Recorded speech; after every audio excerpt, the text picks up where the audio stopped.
আসসালামু আলাইকুম। আশা করি তোমরা অনেক অনেক ভালো আছো। আজকের এই ক্লাসে আমরা রাজশাহী বোর্ড 2024-এর এইচএসসি প্রিপারেশন বোর্ড কোশ্চেনটা বাংলা অর্থ এবং এর রুলসগুলোর ব্যাখ্যা সহ আলোচনা করব।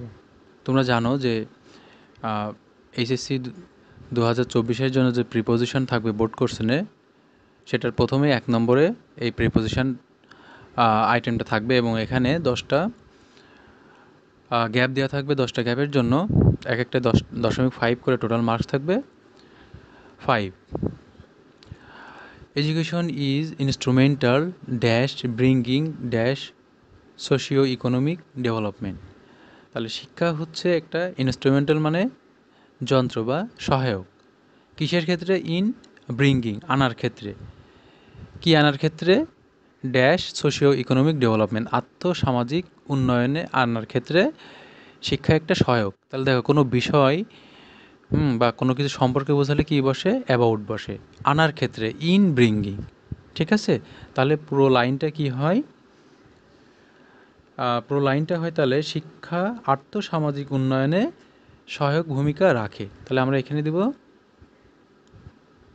দিব হচ্ছে ইন ব্রিঙ্গিং। ইন ব্রিঙ্গিং আনার ক্ষেত্রে। কি আনার ক্ষেত্রে? আর্থসামাজিক উন্নয়নে। তাহলে এখানে কোনো কিছুর বিষয়ে বা সম্পর্কে বোঝালে কি বসে? অ্যাবাউট বসে। তাহলে in bringing about socio economic development.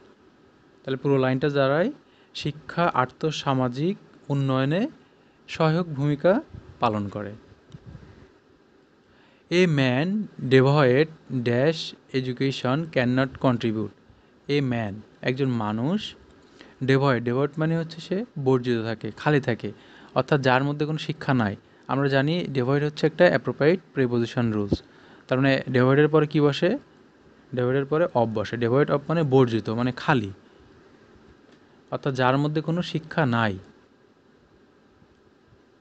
যার মধ্যে কোনো শিক্ষা নাই। তাহলে ম্যান ডেভয়েড অফ এডুকেশন, যার মধ্যে কোনো শিক্ষা নাই, ক্যান নট কন্ট্রিবিউট, সে কোনো ভূমিকা রাখতে পারে না, ড্যাশ দ্য সোসাইটি, এই যে সমাজের উন্নয়নে সে কোনো ভূমিকা রাখতে পারে না বা সমাজের জন্য। তাহলে দেখেন কন্ট্রিবিউট, এটাও কিন্তু অ্যাপ্রোপ্রিয়েট প্রিপোজিশন। তাহলে কন্ট্রিবিউটের পরে আমরা জানি কি বসে? টু বসে।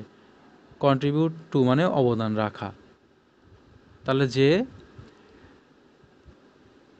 শিক্ষা অর্জন করেনি বা যার মধ্যে কোনো শিক্ষা নেই, সে কিন্তু সমাজের উন্নয়নে কোনো ভূমিকা রাখতে পারে না বা সমাজের জন্য কোনো ভূমিকা রাখতে পারে না। তাহলে ডেভয়েডের পরে কি বসে? অফ বসে। ডেভয়েড অফ অ্যাপ্রোপ্রিয়েট প্রিপোজিশনের রুলসে। ঠিক আছে, ডেভয়েড অফ মানে হচ্ছে বর্জিত বা খালি। আর কন্ট্রিবিউটের পর কি বসে? টু বসে। কন্ট্রিবিউট টু মানে হচ্ছে অবদান রাখা। আচ্ছা, পরেরটা দেখি। অন দ্য আদার হ্যান্ড, অপর দিকে বা পক্ষান্তরে, an educated man places a pivotal role. তাহলে অপরদিকে একজন শিক্ষিত মানুষ গুরুত্বপূর্ণ ভূমিকা রাখে ড্যাশ এনহেন্সিং দ্য পেস। হ্যাঁ, এনহেন্স মানে কি? বৃদ্ধি করা। পেস মানে গতি। ঠিক আছে, গতি বৃদ্ধিতে কি রাখে? ভূমিকা রাখে একজন শিক্ষিত মানুষ। তাহলে কি এখানে কি হবে? ইন এনহেন্সিং মানে গতি বৃদ্ধির ক্ষেত্রে। এই জন্য এখানে কী হবে? ইন হবে। আমরা জানি ইনের দেখো প্রিপোজিশনের পরে টু বাদে অন্যান্যগুলোর পর কি ভার্বের সাথে আইএনজি যোগ হয়, তাই না?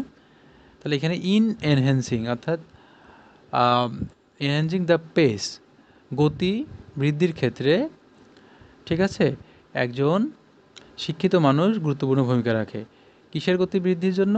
সোশিও ইকোনমিক ডেভেলপমেন্ট, আর্থসামাজিক উন্নয়নের যে গতি আছে বা ধারা আছে, সেই ধারা বৃদ্ধির ক্ষেত্রে কি রাখে?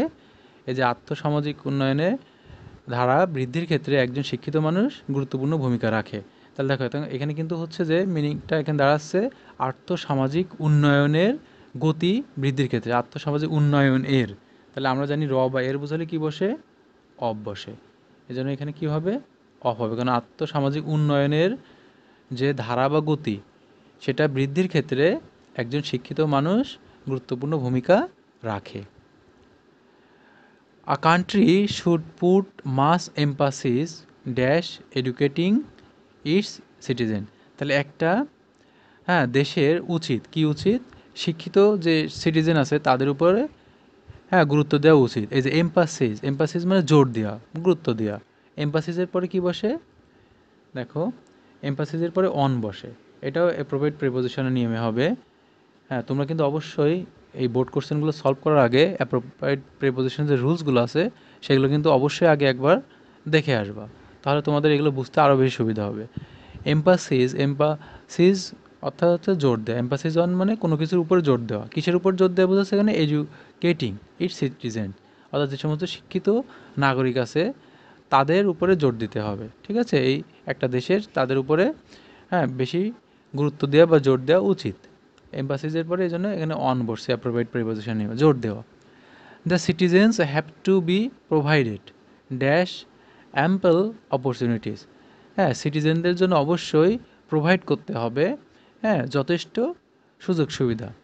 এখানে দেখো প্রোভাইডেড, প্রোভাইডের পরে এটা অ্যাপ্রোপ্রিয়েট প্রিপোজিশন নিয়মে প্রোভাইডেড পরে কি বসে? উইথ বসে, WITH, উইথ। প্রোভাইডেড উইথ অর্থাৎ তাদের মধ্যে বিতরণ করতে হবে, প্রদান করতে হবে। কি প্রদান করতে হবে? যথেষ্ট সুযোগ সুবিধা। সো দ্যাট, যাতে করে দে ফিল কিন ইন্টারেস্ট, তাদের মধ্যে আগ্রহ জন্মায়। কিসের জন্য? ড্যাশ গেটিং দেমসেলফ এডুকেটেড, হ্যাঁ শিক্ষিত হওয়ার ক্ষেত্রে তাদের মধ্যে যাতে আগ্রহ জন্মায়, এজন্য এই সমস্ত সিটিজেনদেরকে প্রচুর পরিমাণে সুযোগ সুবিধা প্রদান করতে হবে। ইন্টারেস্ট, ইন্টারেস্টের পরে আমরা জানি কি বসে? ইন বসে।